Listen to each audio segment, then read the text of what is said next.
progres rancangan undang-undang atau RUU perampasan aset tersandra politik. Lantas bagaimana nasib RUU ini jika sistem politik tidak menghendaki? Akankah pemerintahan Prabowo Subianto mampu melawan? Selengkapnya silakan tonton sampai selesai agar tidak gagal paham. Jangan lupa untuk subscribe dan bunyikan lonceng notifikasinya agar selalu update dengan video terbaru.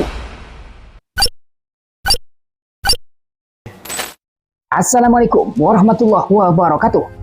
Hai sahabat arah baru, bertemu kembali dengan saya di channel ini. Pada kali ini kita akan mengulas kabar bahwa progres pembahasan dan pengesahan rancangan undang-undang atau RUU perampasan aset ternyata terkendala oleh faktor politik. Jika demikian, jadi ingat dengan pernyataan Bambang Pacul dari PDIP, Ketua Komisi 3 DPR RI pada tahun 2023 saat Mahfud MD sebagai Menko Polhukam meminta DPR untuk segera mengesahkan RUU perampasan aset. Lantas Bambang Pacul menjawab tidak berani karena tidak ada perintah dari Ketua Umum. Ia pun meminta Mahfud MD untuk melobi Megawati. Jadi dari sini sebenarnya kita sudah tahu dan yakin bahwa progres RUU perampasan aset ini molor dan terhenti karena tersandra oleh kepentingan partai politik di parlemen. Sementara syarat rancangan undang-undang atau RUU disahkan menjadi undang-undang di DPR adalah mendapat persetujuan bersama antara DPR dan pemerintah. Jadi percuma jika pemerintah ataupun rakyat ngotot ingin RUU perampasan aset segera disahkan, akan tetapi DPR tidak menghendaki. Tentu tidak akan terjadi. Tentu saja perlu keseriusan matang dari legislatif Republik ini tentang status RUU perampasan aset ini. Karena sebenarnya ini rancangannya sudah diajukan dari jauh-jauh hari, bahkan dari pemerintahan sebelumnya. Akan tetapi masih tetap saja tidak ada progres jalan di tempat. Pertanyaannya sebenarnya DPR ini perwakilan rakyat atau perwakilan siapa? Kok kayaknya absurd. Sedangkan tahapan RUU menjadi UU tidaklah sederhana, harus melalui beberapa proses. Dari masuk program legislasi nasional atau prolegnas, RUU yang disetujui bersama disampaikan oleh pimpinan DPR kepada Presiden untuk disahkan, dan Presiden membubuhkan tanda tangan pada RUU, menambahkan kalimat pengesahan, serta mengundangkannya dalam lembaran negara Republik Indonesia. Menteri Hukum Supratman Andi Aktas menyebutkan pemerintah akan melakukan komunikasi politik dengan DPR untuk mencari kesepakatan terkait status RUU perampasan aset ini. Menurutnya, kesepakatan itu diperlukan lantaran RUU perampasan aset dikhawatirkan menimbulkan polemik dari segi politik. Jadi, jika elit tidak menghendaki hadirnya narasi memiskinkan koruptor lewat pengesahan RUU perampasan aset ini, maka dapat dipastikan nasib RUU ini selamanya absen. Sekalipun aktivis, mahasiswa, rakyat demo teriak sahkan RUU perampasan aset, mereka tidak akan didengar.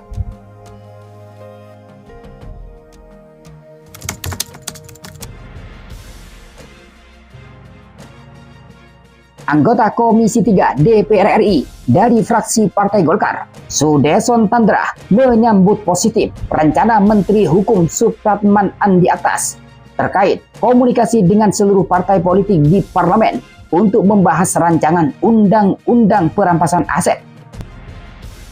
Menurutnya, RUU ini merupakan salah satu instrumen penting dalam upaya pemberantasan dan pencegahan korupsi.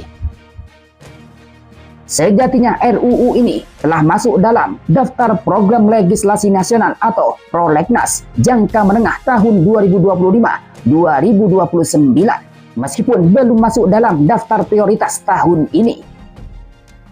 Namun dia menekankan peluang pembahasan RUU ini tetap dilakukan terbuka pada tahun ini selama seluruh fraksi di parlemen setuju dan sepakat.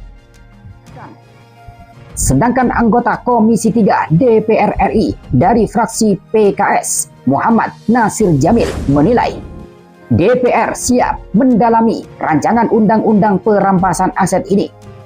Meski begitu, pembahasan RUU ini tidak bisa dilakukan tergesa-gesa, sebab dibutuhkan simulasi dan kajian mendalam dari berbagai aspek, baik filosofis, yuridis maupun sosiologis. Menurut Nasir, meskipun RUU ini belum dibahas secara resmi, penegak hukum sebenarnya masih memiliki dasar hukum untuk merampas aset hasil tindak pidana melalui UU Tipikor, UU KPK, dan UU Tindak Pidana Pencucian Uang atau TPPU. Namun dia menilai bahwa keberadaan RUU perampasan aset ini akan mempercepat dan memperjelas proses hukum perampasan aset koruptor. Sementara menurut pengamat hukum dan pembangunan Universitas Airlangga atau UNER, Harjuno Wiwoho, mengatakan pengesahan RUU perampasan aset ini merupakan kebutuhan yang mendesak untuk memperkuat sistem hukum.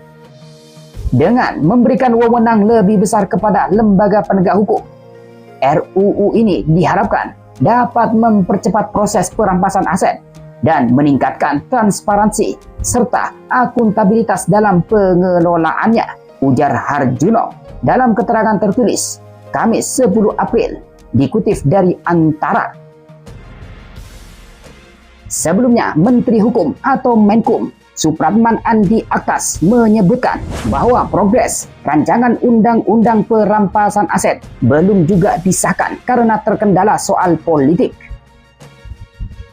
Diketahui RUU perampasan aset telah menjadi sorotan publik usai didemo oleh mahasiswa dan masyarakat sipil dalam tajuk Indonesia Gelap. Salah satu tuntutan massa saat itu adalah pengesahan rancangan undang-undang perampasan aset.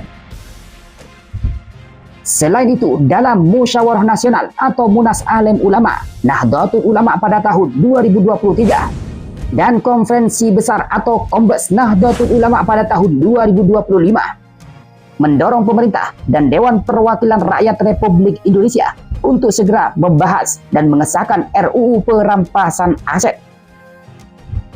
Dalam pembahasan RUU tersebut juga didorong untuk melibatkan masyarakat agar mendapat dukungan publik.